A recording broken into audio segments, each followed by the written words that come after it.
जय श्री राम मित्रों। मैं अमित टाट और आपका स्वागत है मेरे YouTube चैनल पर। दोस्तों, आज हम अपने महर्षि वाल्मीकि जी के बारे में आपसे बात करेंगे। उनका जीवन चरित्र जो है, ये जीवन परिचय जो है, थोड़ा सा बताएंगे। जितना मुझे ज्ञान है, जितना मैंने पढ़ा है, मैं आपको बताऊंगा।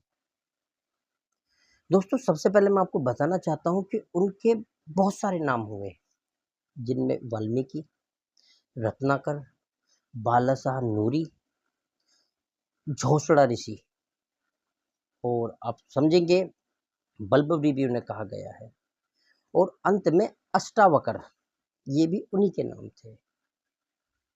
और कुछ लोग उन्हें डाकू भी कहते हैं, जो कि हमारे लिए स्वीकार्य नहीं है। आज उसी के ऊपर मैं आपको थोड़ा उनका जीवन चरित्र बताने वाला हूँ कि उनका जीवन चरित्र कैसा है और वो क्या थे।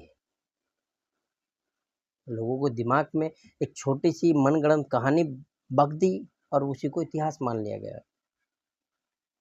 आप सोच सकते हैं दोस्तों कि जिन महापुरुष ने रामचंद्र जी के जन्म से हजारों वर्ष पहले रामचंद्र जी की जीवनी लिखती है, रामायण लिखती, और वे कवि कुल गुरु कहलाए। विश्व के इस सृष्टि के प्रथम कवि कहलाए, जिन्होंने संस्कृत में लिखी ऐसी महान विभूति को। आप सोच सकते हैं कि हमारे राइटर, हमारे देश के जो राइटर हैं, पढ़े लिखे मूर्ख, वे क्या बोलते हैं? चोर डाकू। दोस्तों, इसके पीछे रीज़न क्या है कि एक तो हमारे लोगों को हमारा इतिहास नहीं पता ज़्यादा, और ना किसी ने बताया है। आप समझ सकते हैं कि अगर आपको किसी की संस्कृति मिटानी हो, किसी समाज की या धर्म की, तो उसका इतिहास मिटा दो। ना इतिहास रहेगा, ना लोग बाग उसे पढ़ेंगे और ना कुछ समझेंगे। वो जैसे है वैसे ही रहेंगे, ना कुछ वो चेष्टा करेंगे। और हमारे समाज के लोग तो ऐसे हैं दोस्तों कि 90%, सख्त से बोल सकता हूँ मैं, शर्त के साथ, 90% लोग, उन लोगों को टेंशन ही नहीं है कि हम क्या हैं, क्या थे, आगे क्या होंगे, या हमारे बच्चों को क्या पता होना चाहिए। सब अपने अपने उसमें लगे पड़े हैं, संगठन बना लिए, बस संगठनों में चल रहा है। क्या चल रहा है वहाँ भी? बस दलित दलित दलित, हम दलित हम दलित, सफाई कर्मचारी सफाई कर्मचारी, बस यही चलता है। ज्ञान की बात कोई नहीं बताएगा, अधिकतर ऐसे ही है। चलो, इन चीज़ों में नहीं पढ़ना अपने को दोस्तों। अपने को क्या बताना है दोस्तों कि वाल्मीकि, जिन्होंने योग वशिष्ठ भी लिखी, जिनके प्रथम जो शिष्य हुए भारद्वाज ऋषि जी हुए, जिन्होंने योग वशिष्ठ महारामायण 35,000 श्लोकों का एक ग्रंथ है वो लिखा। वाल्मीकि जी रामायण है वो लिखी, और वो भी सतयुग में लिखी या त्रेता में लिखी। चलो, त्रेता में भी लिखी तो लाखों साल पहले लिखी हुई है। रामचंद्र जी का पूरे उनके खानदान से लेके उनका पूरा वृत्तांत उसके अंदर है। अब आप सोचिए कि रामचंद्र जी ही क्यों, कोई और भी तो पात्र हो सकते थे। मैं दो कहानी बताता हूँ आपको। मैंने एक बुक पढ़ी, छोटी सी बुक, क्योंकि उनके ऊपर कोई उनकी जीवनी वगैरह कुछ कहीं से नहीं मिलती। मैंने बहुत कोशिश करी, नहीं मिली, बस छोटी छोटी दो बुक मिली कहानी के रूप में। एक कहानी के रूप में मैंने एक बुक पढ़ी छोटी सी, उसमें लिखा था चित्रगुप्त ब्राह्मण थे, उनके पिता, और उनके पिता थे, और उनका लड़के का नाम क्या था? अगेन शर्मा, जो बाद में वाल्मीकि कहलाए। अब अगेन शर्मा कैसे थे? वही इन इतिहासकारों का रंडी रोना कि वाल्मीकि कैसे थे, मतलब कि दुष्ट प्रकार के थे, लड़ाका थे, लड़ते थे, गलत कार्य करते थे, उनका मन अच्छी चीज़ में नहीं लगता था। वही सब, यही उनका चलता रहा, उन लोगों ने ऐसा ही बताया कहानी में। और वे फिर बाद में निषाद, निषाद बोलेगा जो कश्यप समाज है आज हमारे इधर पर, और दूसरी जगह निषाद भी बोलते हैं इन्हें। तो वे कौन थे उस समय के? डाकू चोर, उन्हें डाकू चोर बताया। उनमें जाके वे मिल गए और खुद भी डाकू बन गए। और बाद में क्या हुआ कि उन्होंने सप्तऋषियों को पकड़ लिया कि दो भाई मुझे सब सामान दो। उन्होंने कहा, अरे जो मूर्ख, तू पाप कर रहा है, अपने घर वालों से तो पूछ, कि किसके लिए कर रहा है ये पाप, वो अपने घर जाते हैं कि भाई मैं ये पाप कर रहा हूँ, तुम भागी बनोगे, घर वाले मना कर देते हैं, फिर परेशान हो जाते हैं कि यार मैं किसके लिए पाप करूँ जब घर वाले नहीं भुगतेंगे। तो परेशान हो गए तो बोलते नारद जी आते हैं कि भाई क्यों परेशान हो, आप ऐसा करो, तपस्या करो और जितने पाप करे हैं आपने आप सब पश्चाताप इसका हो जाएगा, और राम की जगह आप मरा मरा जपो, आप राम राम करने लग जाओगे फिर। अरे उस टाइम तो राम का नामो निशान भी नहीं था, तो ये कहानी आई कहाँ से, है नहीं है। वैसे ही मरा मरा से राम हो गए, ऐसे कैसे हो जाएगा भाई, कुछ भी लिख देते हैं। चलो एक दूसरी कहानी और है, उसमें क्या है कि वे नागा प्रजाति के थे। अब नागा प्रजाति में उनके पिता हुए वरुण, उनकी माता हुई चरसनी, ये भी कहानी वैसे ही रिलेटेड है। और उनके पुत्र का नाम हुआ आपका क्या बोलते हैं इसको, रत्नाकर। अब रत्नाकर हुआ, नेट पे भी ऐसा ही है। अब रत्नाकर क्यों हुआ, क्योंकि वरुण देव जी जो हैं ब्रह्मा के पुत्र हैं। अब ब्रह्मा के पुत्र हैं वरुण देव जी, जल के देवता कहलाते हैं। अब जल के देवता कहलाते हैं तो उनके पुत्र का नाम क्या रख दिया, रत्नाकर। अब ये रत्नाकर कैसे हुआ दोस्तों, ये आती है बात कहाँ से, श्रीमद् भागवत पुराण, ये द्वापर में लिखी हुई है। और महर्षि जी कब थे, त्रेता में, सतयुग में। अरे द्वापर में लिखी गई, ये लिखी किसने है, वेद व्यास जी ने। अब वेद व्यास जी ने जो लिखी है तो उसमें क्या दिया गया है, वेद व्यास जी कहते हैं कि महर्षि वाल्मीकि वरुण जी के पुत्र थे, चरसनी उनकी माता थी, उनकी 10वीं संतान थे। अब क्योंकि महर्षि वाल्मीकि वरुण जी के पुत्र थे, वरुण जी जल के देवता है, तो उनका पुत्र कौन हुए ऐसा मान लिया वेद व्यास जी ने, रत्नाकर। अब रत्नाकर, उनका रत्नाकर का नाम रत्नाकर क्यों पड़ा, क्यों, क्योंकि हमारे जो नूरी जी हैं, वाल्मीकि जी हैं, ये उन रत्नों में थे जो अल्प काल में पैदा हुए थे, उसका भी मैं आगे बताऊंगा। तो उनका पुत्र मान लिया कि जल से पैदा हुए, तो जल में कौन पैदा होते हैं, रतन। देखा नहीं आपने, मोती पैदा होते हैं, हीरे मोती भी मिलते हैं जलों में, तो खास करके मोती। अब मोती को क्या कहते हैं, रतन भी कहते हैं, इसलिए उनका नाम रत्नाकर पड़ गया। वेद व्यास जी ने ऐसा समझ लिया, जो नेट पे भी है ऐसा, ठीक है जी। अब बात आती है योग वशिष्ठ की। महर्षि वाल्मीकि जी ने योग वशिष्ठ लिखा और उसमें अपना थोड़ा चरित्र भी लिखा है, थोड़ा क्या पूरा ही उसके अंदर चरित्र, मैंने उसे पढ़ा तो नहीं है, लेकिन थोड़ा सा एक बुक है मेरे पास जिसका नाम है ज्ञान, महर्षि वाल्मीकि ज्ञान दीप प्रकाश, जो मोदीनगर वाल्मीकि मंदिर है, ट्रस्ट है, वहाँ से प्रकाशित है, और वो मेरे पास बुक है। 1961 में वो प्रकाशित हुई थी, वो बुक मेरे पास आज भी है।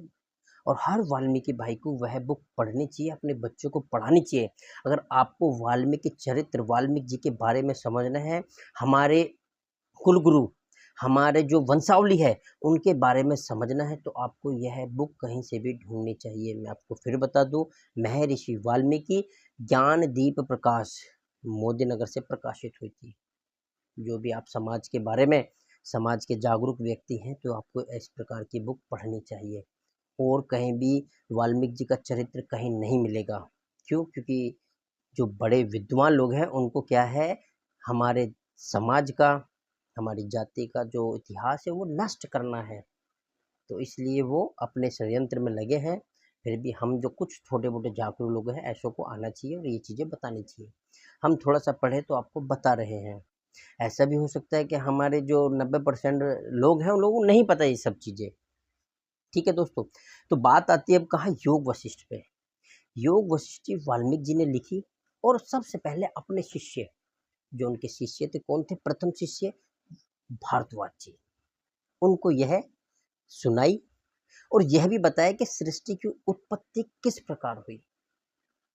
एक व्याख्यान आता है योग वशिष्ठ में, काकभूषण जी और अपना वशिष्ठ जी का। काकभूषण जी वशिष्ठ जी से कहते हैं कि हे मुनि, अल्पकाल, अल्पकाल का मतलब होता है धुंधाकार, शून्य, जिस टाइम कुछ नहीं होता।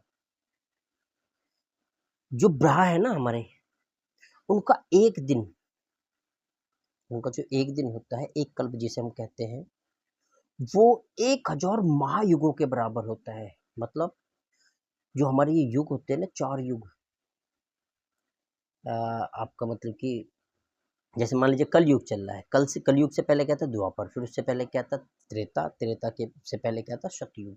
ऐसे ही हमारे 4 युग जो है, इनको मतलब कि इनको जोड़ भाग करके गुणा करके जो 1000 महायुग बीतते हैं, वो ब्रह्मा जी का एक दिन कहलाता है। और वो कितना बैठता है? 4 अरब 32 करोड़ 100 वर्ष।